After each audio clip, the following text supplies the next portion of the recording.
Sekali lagi, Assalamualaikum warahmatullahi wabarakatuh. Waalaikumsalam warahmatullahi wabarakatuh. Bismillahirrahmanirrahim. Alhamdulillahirabbil alamin. Wassalatu wassalamu ala asyrafil anbiya'i wal mursalin wa ala alihi wa ashabihi ajma'in. Qala rabbi shrahli sadri wa yassirli amri wa hlul 'uqdatam min lisani yafqahu qawli. Allahumma rzuqna fahman nabiyyin wa hifzal mursalin wa ilhamal malaikatil muqarrabin wa afiyatin birahmatika ya arhamar rahimin. Bismillah, Rabbi Allah, Hasbi Allah, Tawakkaltu ala Allah, I'tasamtu billah, Fawatu amri ilallah, Masya Allah, La hawla wa la quwata illa billahil azim. Pertamanya marilah kita baca dahulu suratul Fatihah sebagai pembukaan pertemuan kita pada hari ini. Al-Fatihah. Bismillahirrahmanirrahim. Alhamdulillahirabbil alamin. Ar-Rahmanirrahim. Maliki yaumiddin. Iyyaka na'budu wa iyyaka nasta'in. Ihdinas siratal mustaqim. Siratal ladzina an'amta 'alaihim ghairil maghdubi 'alaihim waladdallin. Amin. Seterusnya yang kedua, kita sama-sama berselawat dengan cikgu. Jom.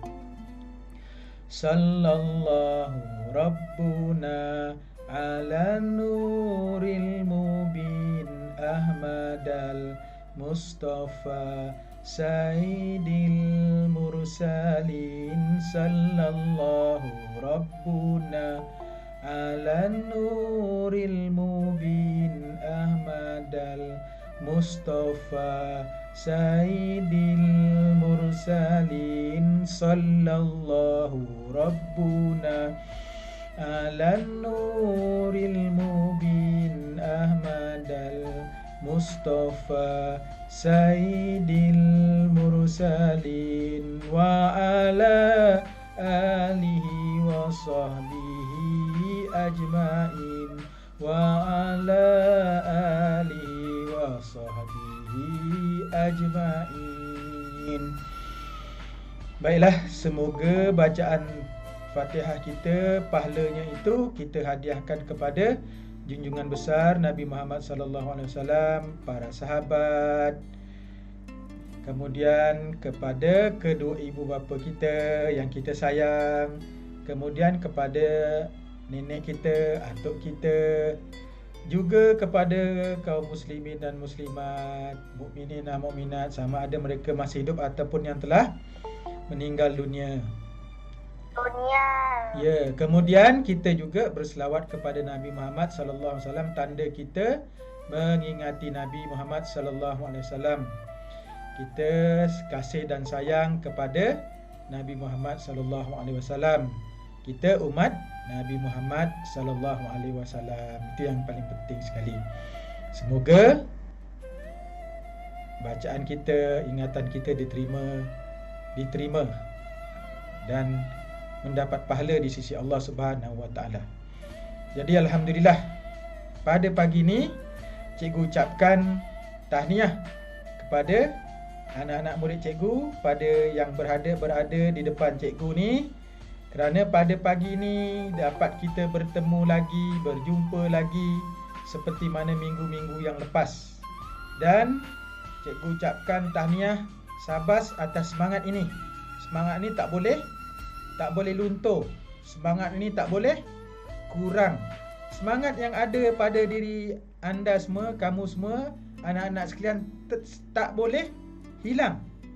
Dia mesti kekal. Memang semangat ni dia sifat dia kadang-kadang meningkat, kadang-kadang menurun, kadang-kadang hilang.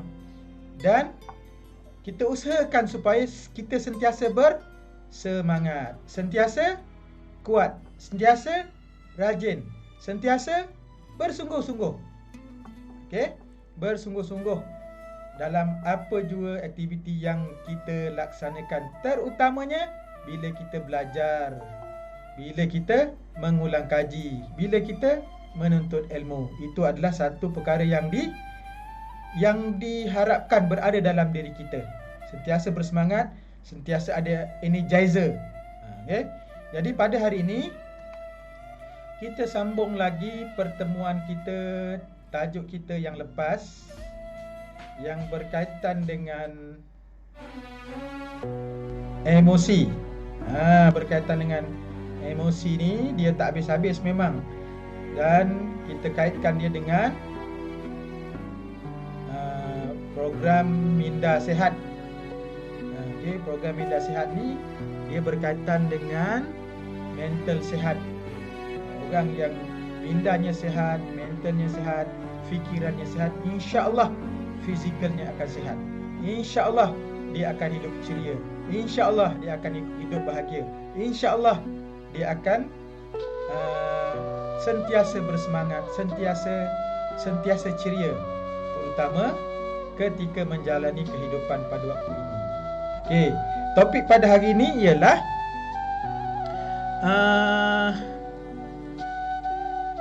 berkaitan dengan emosi. Seperti mana yang pada waktu yang lepas, emosi ini adalah yang kita kata perkara yang berkaitan dengan dalaman diri kita. Emosi ini tak dapat dilihat dari luar. Kalau kita tengok seseorang, kita tak boleh agak emosi dia. Kalau dia diam, kita tak boleh agak emosi dia. Kemudian emosi ni pula kadang-kadang kita tak faham emosi kita, kecuali ada orang yang lain beritahu tentang kita emosi kita macam mana. Itu adalah emosi. Emosi ini berlaku daripada dalam proses kehidupan, dalam proses pemikiran, dan dia kadang-kadang dirangsang oleh persekitaran, juga dirangsang oleh dalaman kita. Kalau persekitaran kita katalah persekitaran kita tenang, indah, kita lihat ke langit nampak indah, nampak cantik, kemudian kita tengok pokok itu bergoyang ditiup angin, jadi emosi kita akan rasa macam gembira, akan rasa macam lega, kan?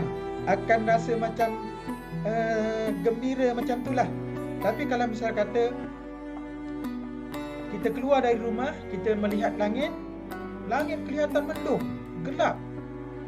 Kemudian ada sedikit pancaran yang kita sebagai nama kilat peti yang kecil-kecil tu.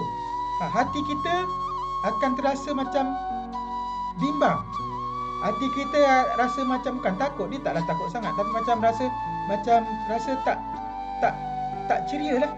Sebab kita tengok langit yang gelap itu, kita dapat rasakan itu tanda hujan akan turun dengan lebat. Kan? Jadi kita pun rasa macam tak gembira lah, kita rasa macam tak gembira. Kadang-kadang sebenarnya itulah dorongan persekitaran. Kalau kita duduk dekat rumah kita, duduk dalam rumah kita dalam keadaan riuh rendah, kan? Dalam keadaan riuh, dalam keadaan bising-bising, juga mempengaruhi emosi kita. Orang bising sekeliling kita, mungkin kita nak rasa marah dan sebagainya. Itulah emosi.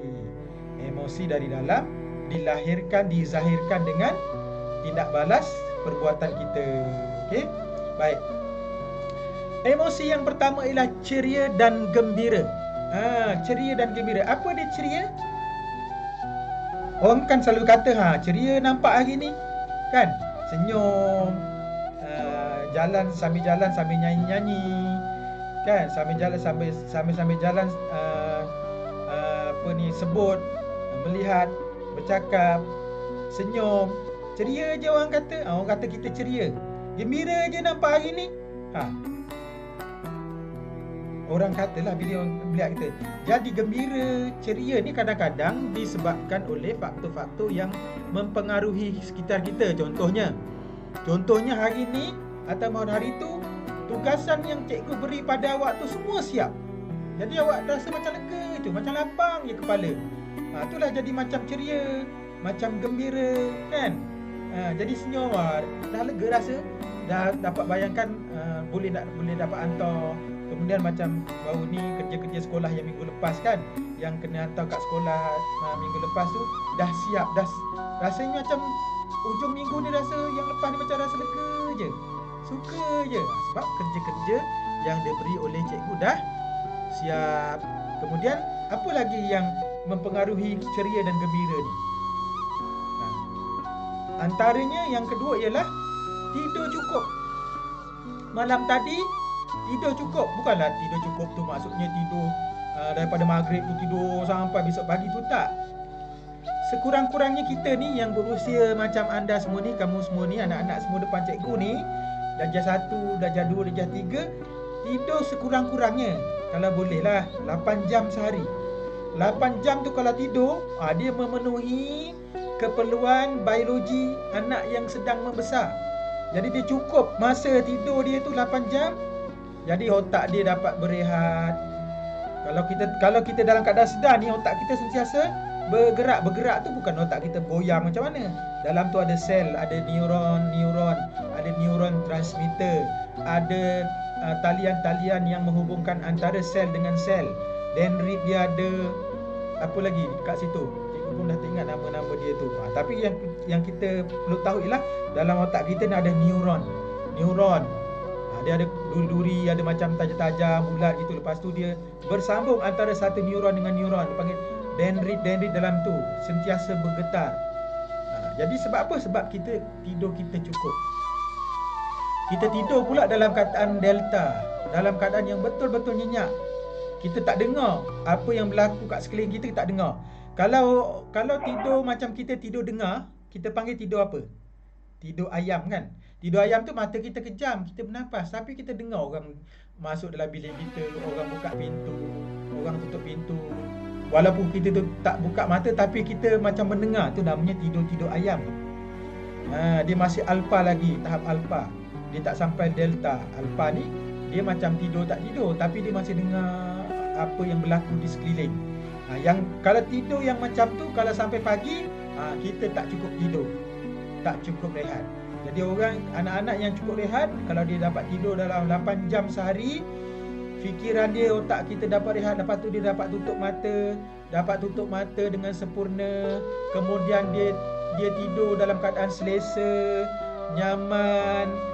Kemudian cukuplah keperluan untuk tidur dia cukup. Ada selimut, kemudian ada ubat nyamuk kan, ada kipas, ada rumah yang pakai aircon, ada aircon tu penghawa dingin, dia pasang hawa dingin dekat rumah.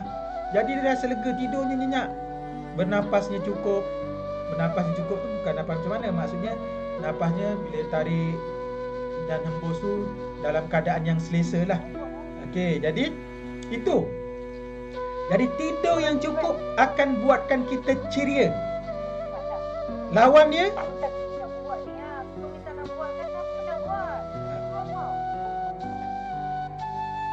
lawan kepada tidur yang cukup ialah tidur tak cukup.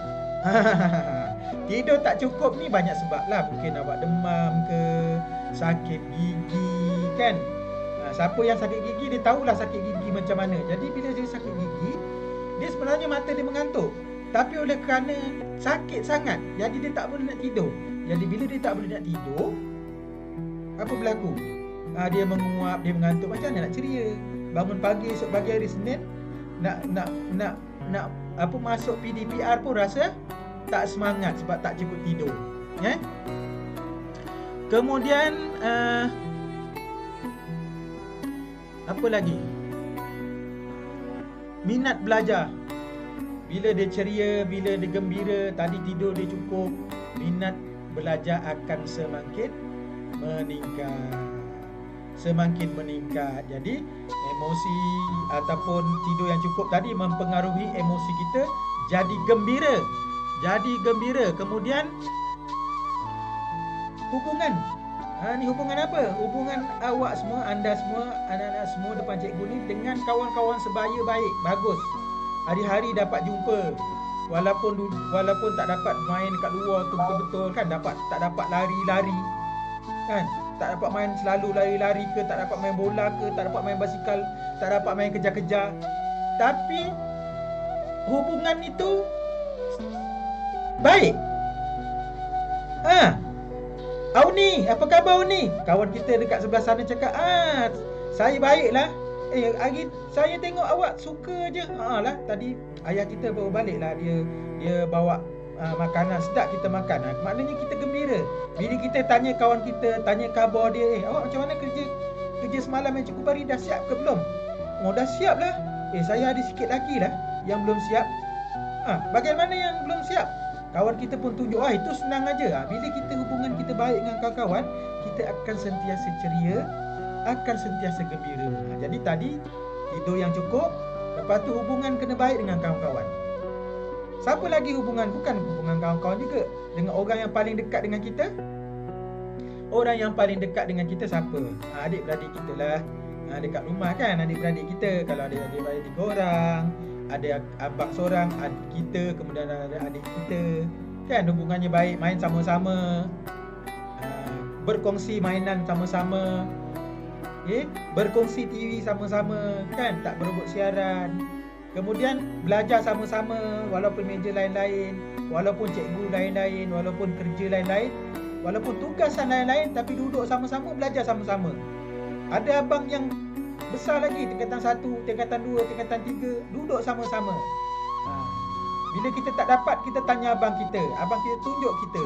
Jadi hubungan tu semakin rapat. Jadi bila hubungan tu baik, kita pun rasa sangat lega, sangat lega. Jadi itulah faktor-faktor yang boleh mempengaruhi emosi kita. Tadi cikgu kata apa? Tidur cukuplah.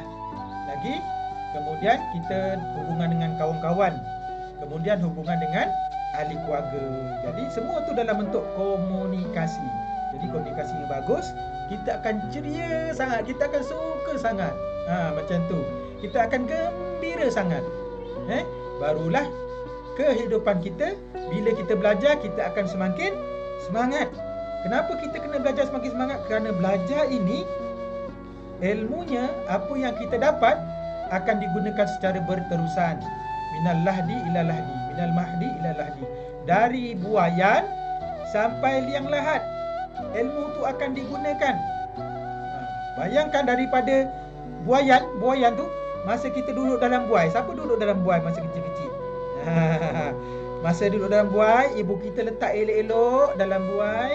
Dia letak dekat buai kita tu, dia akan cakap,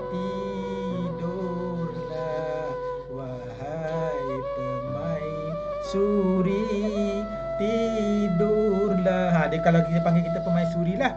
Ibu kita buaikan kita. Tidur dek, tidur. Tidur nyenyak-nyenyak. Nanti bangun tidur jadi segar, jadi sihat, jadi anak yang besar, cepat pandai. Itu ibu kita. Dia buaikan kita dekat dalam buai. Kita tidur cukup, kita akan jadi sihat. Tu dia. Baik. Kemudian ada juga emosi ni menjadikan kita jadi keliru dan risau. Tadi kita ceria, tadi kita gembira. Ni emosi ni menyebabkan kita keliru dan risau. Keliru ni apa? Kita tak tahu dia betul ke salah. Kita melihat satu benda, kita selalu kira, betul ke salah ni? Keliru lah. Lepas tu risau, betul tak yang aku buat ni? Betul tak tingkah laku ni? Perbuatan aku ni betul ke tak? Itu maksudnya keliru. Keliru dan sentiasa risau. Jadi apa sebenarnya yang menyebabkan kita keliru dan risau? Ikut bahan yang cikgu ada ni, yang cikgu bacakan ni, sebenarnya cikgu beritahu semula bahan yang cikgu sampaikan ni adalah bahan yang dibekalkan kepada cikgu oleh Majlis Guru Kaunseling. Jadi cikgu sampaikan semula. Jadi keliru, risau. Kenapa kita jadi keliru? Kenapa kita jadi risau? Antaranya ialah kita ni, tadi cikgu kata minat belajar, tapi kita ni yang sekarang ni kita tak minat belajar. Memang ada dalam kalangan kita, bila tengok buku je lengoh, kan? Bila tengok buku je, ya Allah. Bila ibu kata dah tengok dah buat kerja rumah ke, kita dengar perkataan tu je. Perkataan kerja rumah tu kita macam ngeri je. Kita macam tak suka je. Kita macam rasa tak seronok aje. Kita macam rasa benci je. Hari-hari mak cakap pasal benda yang sama. Mak ni tak ada cakap benda lain. Kerja rumah. Masuk kelas. Kan? Jadi bila kita dengar macam tu dan kita tak suka, itu akan jadikan diri kita keliru dan akan jadi risau. Risau sebab apa? Kesan daripada kenapa kita jadi macam tu, sebab kita sebenarnya kemungkinan dipengaruhi oleh diri kita tak ada matlamat. Bila diri kita tak ada matlamat, kita sentiasa keliru, kita tak tahu apa nak buat. Tu dia. Dia tak ada matlamat, dia tak tahu hari ni dia patut nak buat apa. Jadi dia tak rasa dalam diri dia apa yang patut dibuat. Jadi bila dia tak tahu apa nak dibuat, tu dah jadi keliru. Bila dia rasa keliru, itulah emosi macam-macam. Itulah kadang-kadang main kat rumah, main macam-macam. Sepah-sepah lah kat rumah, kan? Sepah-sepah macam mana sepah? Ambil mainan tak susun balik. Tu sepah-sepah lah. Contoh Kemudian bila keliru, bila risau, dia akan mempengaruhi keyakinan diri kita. Kita akan hilang keyakinan diri. Bila kita melihat sesuatu perkara itu, nak buat satu perkara tu, kita macam risau, macam keliru, betul ke salah ni? Cikgu semalam cakap apa yang tak ingat lah. Semalam pesan apa tak ingat lah. Kan? Lepas tu, bila perkara-perkara ni bertambah-tambah, terkumpul-kumpul, jadi menyebabkan kita jadi keliru sebab kita tak ada keyakinan. Tadi tak ada matlamat. Ni sekarang pula dia tak ada apa? Tak ada keyakinan diri. Nak dapat keyakinan diri ni sebenarnya susah jugalah. Sebab dia kena atur, sebab dia kena dibentuk, sebab dia siapa yang buka mikrofon tutup. Okey. Sarina Jaafar tu siapa? Tutup. Tutup. Okey, baik. Dah. Jangan main swiss apa tu? Mikrofon dan sebagainya. Okay, baik. Seterusnya kita cikgu sambung lagi. Akibat emosi yang terganggu tadi menyebabkan dia tak boleh nak buat pilihan. Nak buat pilihan sesuatu perkara, dia kena buat keputusan. Nak buat sekarang ke tak? Ataupun bila dia ada satu perkara yang menyebabkan dia terpaksa membuat keputusan nak masuk pertandingan ke tak? Ada pertandingan baca sajak, saya kata sempena hari kemerdekaan. Oleh kerana dia tak ada matlamat, dia tak ada keyakinan diri, dia kata nak masuk ke tak? Nak masuk ke tak? Jadi dia akan mempengaruhi keyakinan diri dia. Mempengaruhi keyakinan kerana dia matlamatnya tadi, kan? Jadi dengan dipengaruhi oleh perasaan keliru dan risau, menyebabkan dia tak boleh nak buat keputusan yang tepat. Okey, tak dapat buat keputusan yang tepat. Seterusnya ialah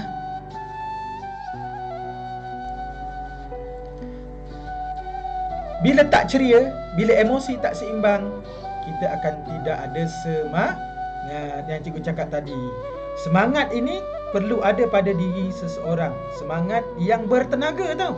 Bukan semangat saja, semangat bertenaga yang ada energizer. Kalau cikgu kata attention, awak pun cakap always be inspired. Itu maksud energizer. Bila ada kerja, terus cepat buat, terus cepat cari. Itu berenergizer, itu bersemangat. Kemudian banyaklah bila emosi kita tengah ruing, kita jadi tidak bersemangat untuk melaksanakan tugasan. Kita tak ada semangat untuk laksanakan kerja-kerja dekat rumah. Nak tolong ibu pun kita tak ada semangat. Nak bercakap dengan orang pun tak ada semangat. Nak buat kerja sekolah pun tak ada semangat, kan? Padahal kerja yang cikgu sekolah cikgu bagi tu bukanlah banyak sangat pun. Habis-habis satu muka surat. Buat sikit-sikit kita buat. Lama-lama kemudian kemungkinan susunan dalam masa 30 minit pun dah boleh siap kerja yang cikgu buat. Kemudian emosi yang jadi tak semangat. Kenapa diri kita jadi tak semangat? Antaranya kita ada masalah peribadi. Kecil-kecil dah ada masalah peribadi. Masalah peribadi, masalah dalam diri. Masalah dalam diri itu masalah dengan orang, masalah peribadilah, masalah yang terlalu pada pendapat awak lah. Pada pendapat awak, pendapat kita ni tak boleh nak cerita dengan orang, tu masalah peribadi. Terlalu rahsialah pada diri awak. Rahsia apa tu? Kadang-kadang cuma masalah peribadi tu awak dengan kawan-kawan aja. Awak dengan kawan-kawan selalu ejek-ejek kita. Kawan-kawan selalu main-main nama kita. Kawan-kawan selalu kata-kata kita. Kan? Jadi sebenarnya dia berlaku cuma 2 orang ni je. Jadi dengan orang lain tak pula. Ataupun dia dengan adik-beradik dia dekat rumah, dia tak ngam. Asyik berselisih pendapat saja. Okey, berselisih pendapat saja. Okey, dekat masa nak makan pun duduk tak boleh nak duduk sebelah. Okey, nak tidur malam pun adik-beradik perempuan pun tak boleh tidur sebelah. Tak selesa. Macam tu masuk masalah peribadi dalam diri dia. Masalah peribadi ni kata masalah individu lah. Jadi masalah-masalah itu kadang-kadang membuatkan kita rasa tak bersemangat. Okay? Kita tak rasa tak bersemangat. Kemudian ada masalah yang berkaitan dengan rakan sebaya. Tadi rakan sebaya baik, ini dia jadi terbalik pula. Okey. Yang tu tiga perkara utama yang cikgu sentuh pada hari ini. Emosi ni dia mempengaruhi diri kita. Emosi akan buat diri kita ceria dan gembira. Emosi juga akan membuat kita keliru dan risau. Emosi juga akan buat diri kita tak bersemangat. Kemudian emosi juga akan buat kita rasa marah dan takut. Okey, kita masa marah dan takut. Orang cakap sedikit salah pada kita pun kita akan rasa marah. Kan, orang tersalah cakap dengan kita cepat sangat marah. Orang terusik barang kita ataupun dia pegang buku kita dekat atas meja, terjatuh buku dari atas meja, jatuh ke bawah, kita terus marah. Jadi perbuatan orang lain tu cepat mengganggu emosi kita. Jadi kadang-kadang kesilapan orang lain yang tak sengaja pada kita akan buatkan kita marah dan takut. Jadi ini semua adalah faktor-faktor yang mempengaruhi emosi. Sama ada emosi yang baik ataupun emosi yang tak baik. Tapi kedua-dua tu sebenarnya berlaku secara semula jadi daripada dalaman diri kita. Kadang-kadang dia tak boleh dikawal sebab kita tak nampak dan kita tak tahu. Okey? Kita tak nampak, kita tak tahu dan kita tak boleh nak sebut macam mana. Dan cikgu pernah beritahu dulu, emosi ni kadang-kadang kita tahu dengan sebab kawan kita beritahu kita. Kawan kita beritahu kita emosi kita macam mana. Kan? Jadi kita ni selaku anak-anak, selain kita perlu untuk wujudkan emosi yang baik, untuk ceria dan gembira, untuk bersemangat, jadi kita juga perlu menjaga emosi orang lain. Apa dia emosi orang lain? Bila kita berinteraksi dengan kawan kita, bila berinteraksi dengan keluarga kita, dengan ayah kita, dengan ibu kita, dengan adik-beradik kita, kita kena jaga perasaan dia, jaga emosi dia. Bila bercakap, jangan bercakap dengan perkataan yang kasar. Bila panggil, jangan jerit, elakkan jerit. Mak, kita nak minum air. Kita jerit macam tu. Mak, kasut kita kat mana? Jangan jerit-jerit macam tu. Jadi sebab apa? Sebab dia akan mempengaruhi emosi seseorang. Dan kita cuba memahami emosi kita ni kerana apa? Kita nak jadikan minda kita berada dalam keadaan yang sihat. Mental kita berada dalam keadaan yang baik. Bila sihat, bila baik, kita akan gembira. Bila kita gembira, kita dapat belajar dengan baik. Bila kita gembira, fikiran kita boleh digunakan untuk melaksanakan tugasan sekolah dengan baik. Jadi akhirnya cikgu ucapkan tahniah kepada semua kerana pada hari ini kita dapat lagi beberapa perkara yang berkaitan dengan emosi yang mempengaruhi tingkah laku yang mempengaruhi emosi kita. Jadi semoga apa yang cikgu sampaikan pada hari ini dapat memberi manfaat kepada semua. Alhamdulillah, cikgu ucapkan tahniah kepada anak-anak cikgu yang ada depan cikgu ini, yang semangatnya semakin kuat, dan cikgu rasakan anda semua adalah orang yang akan berjaya pada masa depan dengan semangat yang ada ini, insya-Allah. Okey, jadi untuk itu jom kita baca tasbih kifarah dan suratul As. Subhanakallahumma wa bihamdika asyhadu an la ilaha illa anta astaghfiruka wa atubu ilaik. Bismillahirrahmanirrahim. Wal 'asr innal insana lafii khusr illa allazina amanu wa 'amilus solihat wa tawasau bil haqqi wa tawasau bis sabr. Akhirnya sampaikan salam sayang cikgu pada ibu dan ayah. Cikgu doakan supaya ibu dan ayah, anak-anak sekalian sihat walafiat, ceria, gembira. Juga kepada anak-anak semua, anak-anak murid cikgu yang cikgu kasih sayang semua ni, hidup dalam keadaan bahagia, aman, damai, tenteram, kan? Ceria tu yang penting. Ceria tu yang penting. Attention, always be inspired. Jom ramai-ramai buka mikrofon. Attention, always be inspired. Sekali lagi buka mikrofon. Attention, always be inspired. Assalamualaikum warahmatullahi wabarakatuh.